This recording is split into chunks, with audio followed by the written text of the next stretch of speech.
Praise the lord, హల్లెలూయా. దేవుని పరిశుద్ధ నామానికి మహిమ కలుగును గాక. క్రీస్తు యేసునందు నా ప్రియమైన దేవుని బిడ్డలారా, ప్రభు పేరట మీకు వందనాలు, శుభములు తెలియచేస్తున్నాను. ఎలా ఉన్నారు? దేవుని యొక్క కృప అనుదినం మనల్ని ఆయన కాపాడి సంరక్షించి నడిపిస్తూ ఉన్నారు. అందుకై దేవునికి మహిమ కలుగును గాక. విధేయంగా ఉదయకాలం ముందు దేవుని యొక్క వాక్యాలని మీతో పంచుకోవడానికి ప్రభు ఇచ్చిన ఈ గొప్ప ధన్యతను బట్టి నేను దేవుని స్తుతిస్తున్నాను. సో ఈ దినం మన కర్మల్ రివైవల్ మినిస్ట్రీస్ ద్వారా అనుగ్రహించబడుతున్నటువంటి జ్ఞాపం చేయబడుతున్న ఈ దేవుని యొక్క వాక్య భాగం సామెతల గ్రంథం 14:15 ఈ మాట రాయబడింది. జ్ఞానము లేనివాడు ప్రతి మాట నమ్మును, వివేకి అయిన వాడు తన నడతలను బాగుగా కనిపెట్టును. సో జ్ఞానం లేకపోతే ప్రతి మాటను నమ్ముతూ ఉంటాడు.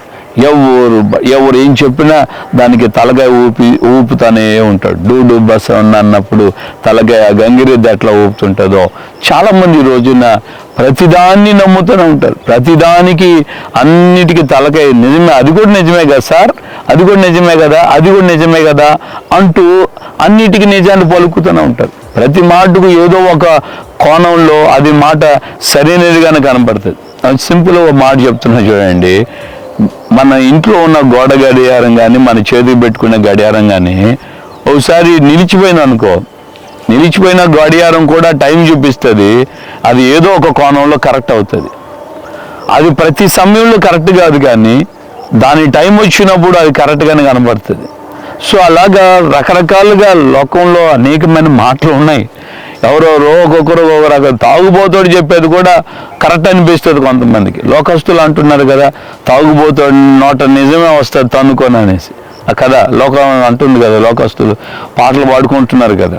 ఒక అతను తన భార్యతో ఇలాగే మాట్లాడాడట. ఏమే తాగుబోతోడు నోట నుంచి ఏం వస్తుంది అని. నిజం వస్తుంది కదా అండి అన్నాడు భార్య. నిజమే కదా, మరి నిజం చెప్పేటప్పుడు నిజం చెప్పేవాడు ఎవరే అని అంటే దేవుడితో సమానం అని. సో భార్య నోట నుండి చెప్పిస్తున్నాడు అనమాట తాగుబోతాడు. నిజం చెప్పేవాడు ఎవరైనా అంటే దేవుడే కదండి అన్నాడు. మరి తాగుబోతాడు ఏం చెప్తాడంటే నిజం చెప్తాడు అని. మరి నిజం చెప్పే నేనేమవుతానంటే దేవుడే కదా అండి అని. మరి దేవుడు అన్నప్పుడు నువ్వు దేవుడి కోసం చర్చిలకి అక్కడికి ఇక్కడ ఇందుకే తిరిగేదే, నీ ముందే ఉంటే దేవుణ్ణి ఇక్కడే కూర్చొని ప్రార్థన చేసుకోని అన్నాడు. ఆమె కూడా తలకాయ ఊపి నిజమే కదండి అని భర్త ముందు కూర్చొని స్తోత్రం చెల్లింతమా అంటూ పాటలు పాడి దేవుణ్ణి ఆరాధిస్తున్నాను అనుకుంటుంది. ఇది చర్చి మానేసింది. ఎందుకంటే జ్ఞానం లేదు కాబట్టి ప్రతి మాటను నమ్ముతుంది.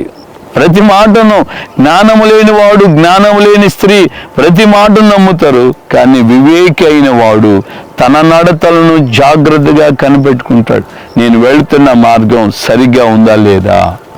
వివేకము కలిగి ఉండటం అంటే దుష్టత్వమును విడిచిపెట్టుటే వివేకము అని రాయబడింది యోబు గ్రంథంలో. వివేకం అంటే దుష్టత్వం లేనటువంటి తనం, దుష్టత్వం లేనటువంటి బ్రతుకు, దుష్టత్వం లేనటువంటి వాడు తన నడతలు, నేను మాట్లాడే మాటలు ఎలా ఉన్నాయి, నేను జీవించే జీవితం ఎలా ఉంది, నా నడక ఎలా ఉంది, నేను ఇతరులకి ఏం బోధిస్తున్నాను, నాకు నేనేం బోధించుకుంటున్నాను, నేను చేసేది ఒకటి చెప్పేది ఒకటి అయితే అట్లా ఉందా, లేకుంటే దేవుని ఎదుట నా నడత ఎలా ఉంది, నా బ్రతుకు దేవునికి అంగీకారమేనా అన్నటువంటి తలంపు తాత్పర్యం వివేకికి ఉంటుంది అని దేవుని యొక్క లేఖనం తేటగా చెప్తుంది. ఈ రోజున మనం దేవుని బిడ్డలుగా కొనసాగించబడుతున్నాం కదా. వివేకముతో నీ నడతలను కనిపెట్టగలుగుతున్నావా, లేకుంటే జ్ఞానము లేని పశుప్రాయురాలుగా అన్నిటినీ నమ్ముతున్నావా? ప్రతిదాన్ని మనం నమ్మటం, ప్రతిదీ ఎవడు ఏం చెప్పినా దాంట్లో సత్యం ఏదో ఉంది కదా అని అనుకోవటం. ఏదో ఒకటి ఉండక మానదు. డాక్టర్లు అన్నారు ఏమని, నీవు కొంచెం అప్పుడప్పుడు కొద్దిగా మందు తాగాని ఎవరితో అన్నారంటే ఇది ఆ శరీర తత్వాన్ని బట్టి ఎవరికో ఒక పేషెంట్కి చెప్పు ఉంటాడు. ఇప్పుడు వీళ్ళు ఏమంటారు, తాగుబోతాళ్ళు డాక్టర్లు చెప్పారు తాగమని అంటే పేపాలు తాగమనా ఏమండి, తాగమన్నారంట. ఇప్పుడు వాడేదో ఆ డాక్టర్ ఆ పేషెంట్కి చెప్పాడు, అంతేగాని వచ్చిన పేషెంట్లందరికీ చెప్పలేదుగా. మరి అటైతే హాస్పిటల్ పక్కన బ్యాందీ అవన్నీ షాపులు, బార్లు, బీర్లు తెరవాలి. ఎందుకంటే రోగం ఉన్నవాడి అందరికీ ఈ డబ్బాలు సరఫరా చేయాలి. గ్యాస్ సిలిండర్ సరఫరా చేస్తాం కదా, ఆ విధంగా మందు డబ్బాలు కూడా ఇక డైరెక్ట్గా హాస్పిటల్లోకి పైపులు కనెక్షన్ పెట్టేసి అందరికీ ప్రతి పేషెంట్కి మందు పోయాల్సిందే. జ్ఞానం లేనివాడు ప్రతి మాటను నమ్ముతాడు. అందుకని దేవుడు వాక్యం చెప్తుంది అలాగే, జ్ఞానము లేనివాడు ప్రతి మాటను నమ్మును, వివేకైన వాడు తన నడతలను బాగుగా కనిపెడతాడు. ఈ రోజున మన జీవితంలో జ్ఞానముతో ఉన్నామా? దుష్టత్వాన్ని విడిచిటియే వివేకం అని ఆయన నరులకు సెలవిచ్చునని రాయబడింది. కాబట్టి దేవుని బిడ్డలారా, ఈ లోకంలో రకరకాలైన మాటలు ఉన్నాయి. ఎవడో ఏదో చెప్తుంటాడు. ఆడి మాటలన్నిటిని మనం నమ్మేసి అన్నిటికీ అడ్డంగా తలకాయ ఊపి డూడు బసం అన్నంటే మోస్తా అన్నట్టుగా తలకాయ ఊపటం కాదు. వివేకిగా దుష్టత్వాన్ని విడిచిపెడితే దైవ సంబంధమైన ఆత్మ నిన్ను ఆవరించుంటుంది. ఆయన యొక్క నడక నీకు ఉంటుంది, ఆయన నడిపింపు నీకు ఉంటుంది, ఆయన యొక్క దృష్టి నీ మీద ఉంటుంది. కాబట్టి ఆ వివేకంతో దేవుని సన్నిధిలో దీవెనకరమైన బ్రతుకు మనం బ్రతకాలి. ఈ భూమి మీద ఉన్నప్పుడు మన నడతలను సరిగ్గా కనిపెట్టుకున్నట్లయితే, మన నడతలను మనం కనిపెట్టుకుంటూ ఉండాలి.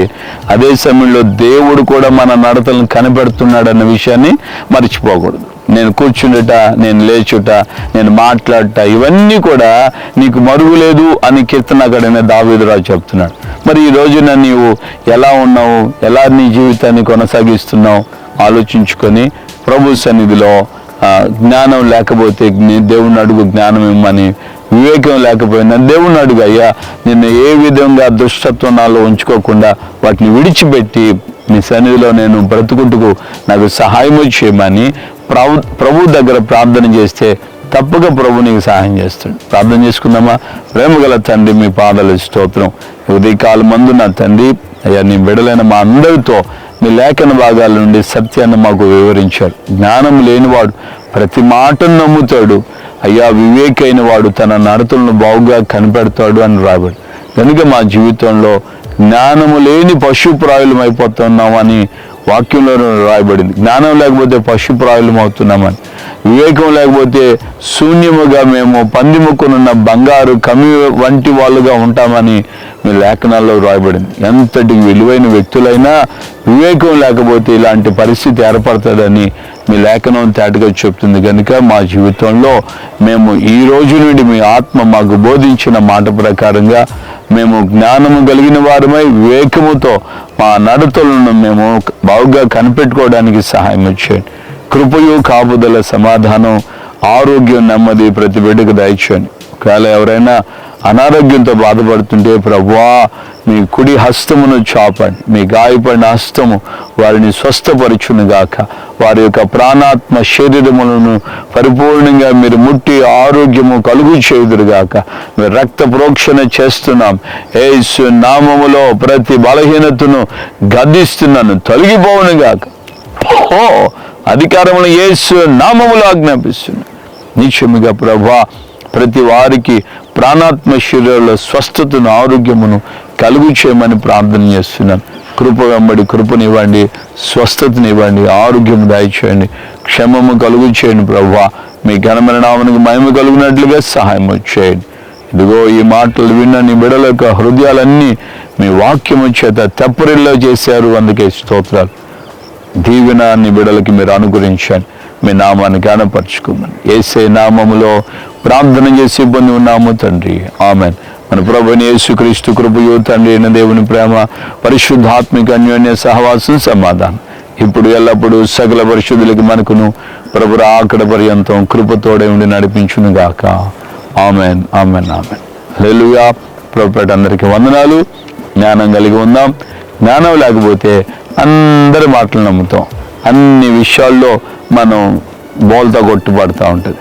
కాబట్టి మనం జ్ఞానం కలిగిన వారుగా వివేకంతో మన ప్రతి నడకను, మన నడకలను, బయట వాళ్ళని కాదు మన నడకలను బాగుగా మనం కనిపెట్టుకొని వాళ్ళు ఎటు చేస్తున్నారు వీళ్ళు ఎటు చేస్తున్నారని వాళ్ళ నడకలు అవసరం లేదు.